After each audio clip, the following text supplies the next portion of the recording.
তাহলে সুখে দুঃখে দান করা আছে না নাই? কোন সূরায় আছে? সূরা আলে ইমরানের 134 নম্বর আয়াত।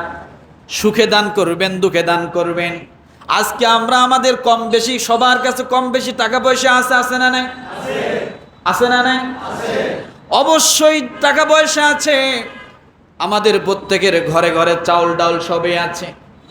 কিন্তু আপনি আগের জামানায় দেখেন আল্লাহ কোন সময় আয়াত নাজিল করছে।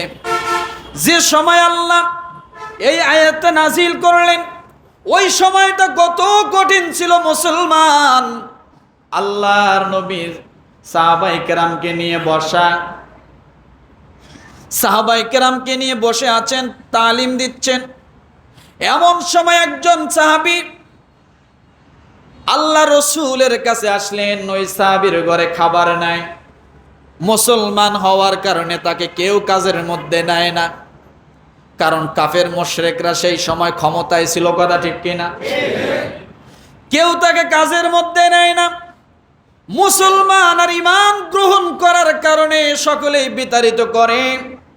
এটা শুধু ওই জামানায় ছিল, এখন কি নাই? ইসলামী আন্দোলন করার কারণে চাকরি নাই, দাড়ি টুপি থাকার কারণে চাকরি নাই, আছে না নাই?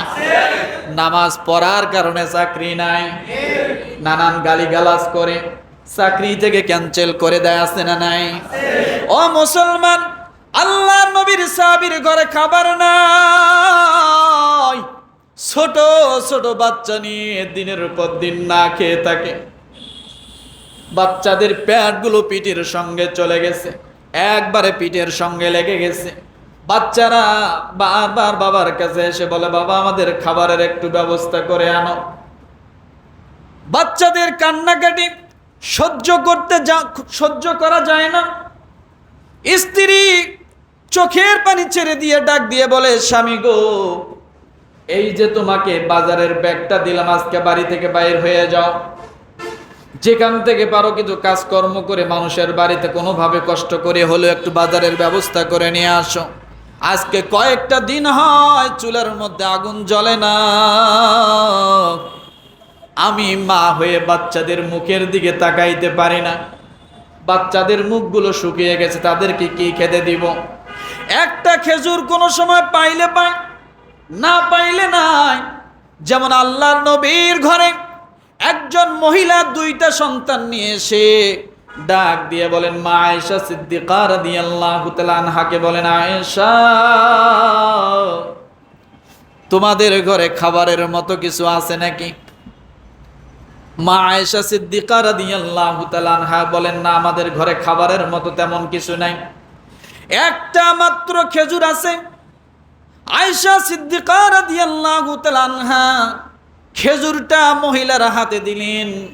এবার মহিলা খেজুর থেকে একটা খেজুর থেকে তার গোশতগুলো সুলায়া দুইটা সন্তানের মুখের মধ্যে দিলেন।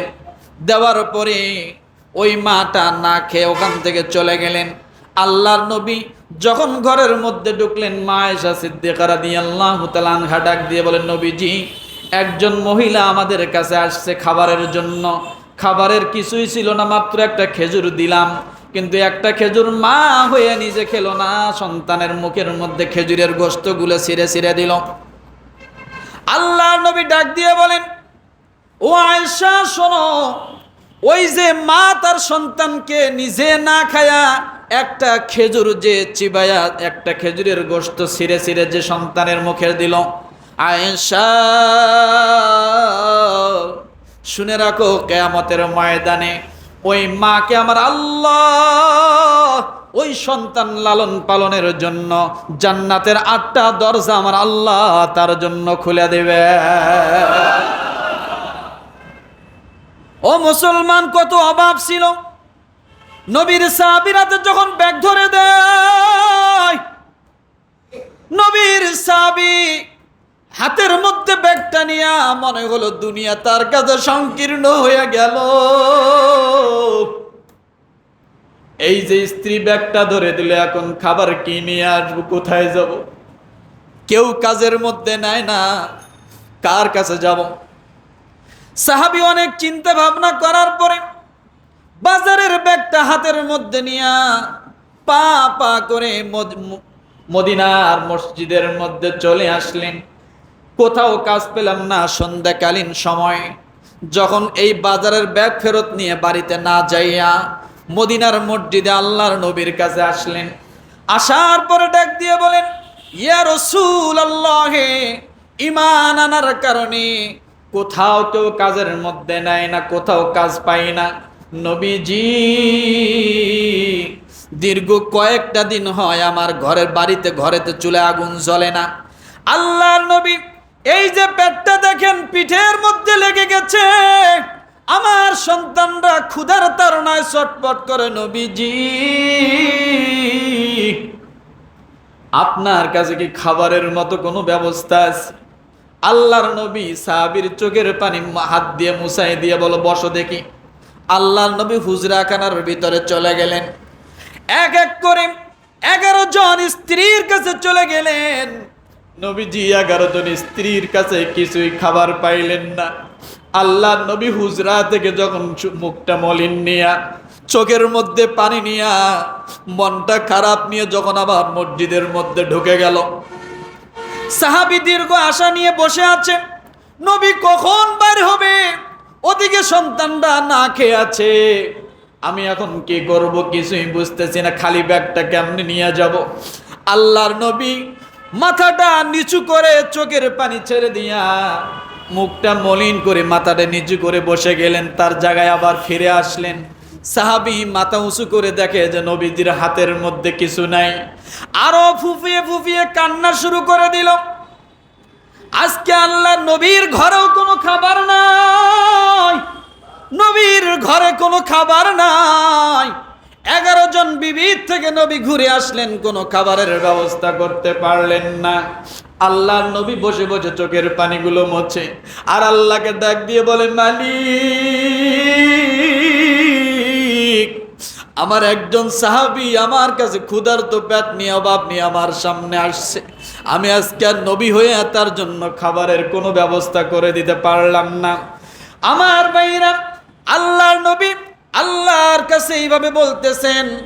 আবার নবীজি মাথা উঁচু করলেন। করার পরে এবার সাহাবায়ে কেরামকে ডাক দিয়ে বলো, আমার সাহাবীরা শোনো, আজকে আমি নবীর কাছে একজন আমার সাহাবী হাত পেতেছে, আমি নবী হয়ে তার হাতের মধ্যে কিছুই দিতে পারলাম না। তোমাদের কাছে কেউ কি আসো কি আমার এই সাহাবীকে তোমরা মেহমান হিসাবে নিয়ে যাবা? কি হিসাবে? কি হিসাবে? তোমরা কি আছো আমার এই নবী সাহাবীকে একজন মেহমান হিসেবে নিয়ে যাবা? কেউ দাঁড়ায় না, সকলেই মাথা নিচু করেছেন। কেউ দাঁড়ায় না, কেউ দাঁড়ায় না। একজন সাহাবী দাঁড়ায় গেছে, বলেন সুবহানাল্লাহ। আরো জোরে বলেন সুবহানাল্লাহ, আরো জোরে বলেন সুবহানাল্লাহ। একজন সাহাবী দাঁড়ায় গেছেন। আল্লাহর নবী বললেন, তুমি বসো। কারণ নবীজি জানে ওই সাহাবীর ঘরে কিছুই নাই, ওই সাহাবীর ঘরে খাবারের মতো কিছুই নেই। তার ঘরেও চুলায় আগুন জ্বলে না, তার ঘরেও দীর্ঘদিন চুলায় আগুন জ্বলে না। কিন্তু সাহাবী দাঁড়িয়ে গেলেন, তার হাতেও বাজারের ব্যাগ স্ত্রী ধরিয়ে দিয়েছেন। মুখটা শুকনা নিয়ে আল্লাহর নবীর সামনে দাঁড়িয়ে গেলেন। ডাক দিয়ে বলি, ইয়া রাসূলুল্লাহ, আমার স্ত্রী আমার হাতে বাজারের ব্যাগ দিয়েছে, কিন্তু বাড়িতে কোনো খাবারের ব্যবস্থা নেই। তারপরও আমি সাহস করে দাঁড়ালাম। আল্লাহর নবীর মেহমানকে আমি কোনোদিন খালি হাতে ফিরাই দিতে পারবো না। অন্তত আমি যদি আমার বাড়িতে নিয়ে এক গ্লাস পানির ব্যবস্থা করে দিতে পারি, তারপরও নবীর মেহমান আমার বাড়িতে যাবে। কথা ঠিক কিনা? আল্লাহর নবী বললেন, তুমি বসো। সাহাবী বসে না। নবীজিকে ডাক দিয়ে বলেন, ইয়া রাসূলুল্লাহ, আপনার কাছে আমি অনুরোধ করি বলে আপনি আমাকে আপনার মেহমানটাকে দেন। আল্লাহর নবী বললেন, ঠিক আছে, নিয়ে যাও। সাহাবী বাজারের খালি ব্যাগ নিয়ে যখন মেহমানকে নিয়ে বাড়ির দিকে রওনা করেছেন, বাড়িতে যাওয়ার সঙ্গে সঙ্গে দরজায় যখন নক করেছেন, বিবি দরজা খোলার পরে ডাক দিয়ে বলে, বিবি গো, আমি বাজার আনতে পারি নাই, কিন্তু আল্লাহর জান্নাতের মেহমান নিয়ে আসছি। আমি বাজার আনতে পারি নাই, আল্লাহ নবীর জান্নাতের মেহমান আমার বাড়িতে পা দিয়েছে। বিবি রাগ করো না, গোসা হইও না, বলো তো ঘরের মধ্যে কোনো খাবারের ব্যবস্থা আছে নাকি? বিবি এবার ডাক দিয়ে বলেন, পাশের বাড়ির লোকেরা বিভিন্ন তাদের খাদ্যগুলো ঝাড়ার পরে ফালাই দিয়েছে, সেগুলো আমি টুকাই নিয়ে আসে, সেগুলো দিয়ে আমি আটা বানিয়ে 2টা মাত্র রুটি বানাইছি। কয়টা? 2টা মাত্র রুটি বানাইছি। এবার স্বামী ডাক দিয়ে বলে, সন্তানরা কি খাইছে? বলে, না, সন্তানদেরকেও খাইতে দেই নাই, আমরা একসঙ্গে খাবো জন্য সন্তানকে ঘুম পাড়াইছি, যাতে আপনি আসেন একই প্লেটে 2টা রুটি ছিঁড়ে খাবো, না হলে তো যার যার আলাদা দিলে তো রুটিগুলো হবেই না। কথা ঠিক কিনা? আল্লাহ নবীর সাহাবী বলেন, সন্তানরা ঘুমিয়ে যাক, সন্তান ঘুমিয়ে থাকুক, আমার কাছে মেহমান আসছে, কিন্তু আল্লাহর জান্নাতের মেহমান, আমি তাকে নিয়ে বসবো। মাত্র 2টা রুটি আমি যদি খাই, মেহমান তো আমাকে ছাড়া খাইবে না, কিন্তু আমি যদি খাই মেহমানের পেট ভরবে না। কি ভরবে না? মেহমানের পেট ভরবে না। আমি যখন খাইতে বসবো, ও বিবি, বাতি ঠিক করার ভান করিয়া বাতিটা নিবায়া দিও, অন্ধকার হবে, আমি মুখের মধ্যে শব্দ করব, আর রুটি ছিঁড়ে ছিঁড়ে আমি মেহমানের সামনে দিয়ে দিব। বলেন সুবহানাল্লাহ। বিবি তাই করলেন, বাতিটা নিবায় দিলেন ঠিক করার ভান করে। অন্ধকার হয়ে গেল।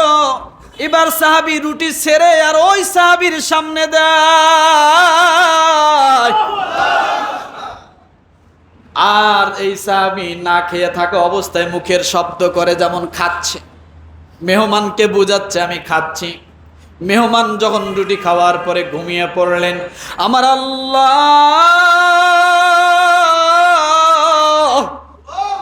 নবীর কাছে জিব্রাইলকে পাঠিয়ে দিয়ে বলেন, জিব্রাইল, আমার রাসূলের কাছে যাও, আজকে আবু তালহা নামের সাহাবী যা করেছে, আমার আল্লাহ খুশি হয়ে তার জন্য জান্নাতের ফয়সালা করে দিয়েছে। ওয়ায়ুসিরুনা আলা আনফুসিহিম ওয়ালাউ কানা বিহিম খাসাসা। আল্লাহ তাআলা কোরআনের আয়াত নাজিল করে দিল। কি করে দিল? রাসূলকে জানায় দিল। আল্লাহ নবী ফজরের নামাজ পড়লেন। ফজরের নামাজ পড়ার পরে আল্লাহর নবী ডাক দিয়ে বলে, তালহা, ফজরের নামাজে উপস্থিত হয়েছে নাকি? তালহা ভয় পেয়ে গেলেন, মেহমান নিয়ে গিয়েছিলাম, কোনো বেয়াদবি হয়েছে নাকি? আল্লাহ নবী ডাক দিয়ে বলে, তালহা কোথায়? তুমি একটু আমার কাছে আসো। তালহা রাদিয়াল্লাহু তাআলা আনহু যখন রাসূলের সামনে গেলেন, আল্লাহ নবী তালহার বুকের মধ্যে জড়ায় ধরে ডাক দিয়ে বলে, আল্লাহ, আমি রাসূল তালহার জন্য দোয়া করি, তার গোটা পরিবারের মধ্যে তুমি বরকত দিয়া দাও। আল্লাহ তাআলা এই ঘটনা কোরআনে নাজিল করে দিলেন। وَيُؤْثِرُونَ عَلَى أَنفُسِهِمْ وَلَوْ كَانَ بِهِمْ خَصَاصَةٌ وَمَنْ يُوقَ شُحَّ نَفْسِهِ فَأُولَئِكَ هُمُ الْمُفْلِحُونَ।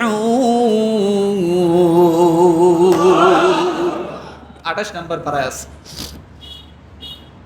ও ভাই, বরকত দেওয়ার মালিক কে? বরকত দেওয়ার মালিক কে? তারপর থেকে তালহার পরিবার আর কোনো অভাব থাকে নাই, সুখে দুঃখে সব সময়। আল্লাহ তার এই কাজটা কিভাবে কবুল করলেন? কোরআনের আয়াত হয়ে গেল।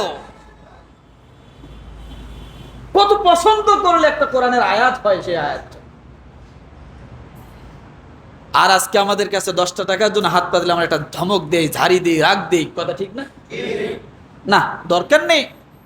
আপনি সবচাইতে বড় জিনিসটা মনে রাখবেন, পৃথিবীর সবচাইতে শ্রেষ্ঠ মাখলুকাত আপনার সামনে হাত পেতেছে, এর থেকে বড় কিছু নাই। আর আল্লাহ তাআলা বলেছেন, যখন কোনো ভিক্ষুক তোমাদের সামনে হাত পাতে, কোন সায়েল যখন হাত পাতে, কোন দ্বীনের জন্য যখন কেউ হাত পাতে, তখন ওই হাতটা ভিক্ষুকের হাত থাকে না, সায়েলের হাত থাকে না, ওই হাতটা আমি আল্লাহর হাতে পরিণত হয়ে যায়। আল্লাহ বলে, মানজাল্লাযী ইউকরিদুল্লাহ করদান হাসানা, আমি আল্লাহ তোমাদের কাছে কর্জে হাসানা নিয়ে নেই। তাহলে মুত্তাকির গুণ কি? সুখে দুঃখে সর্ব অবস্থায় দান করা।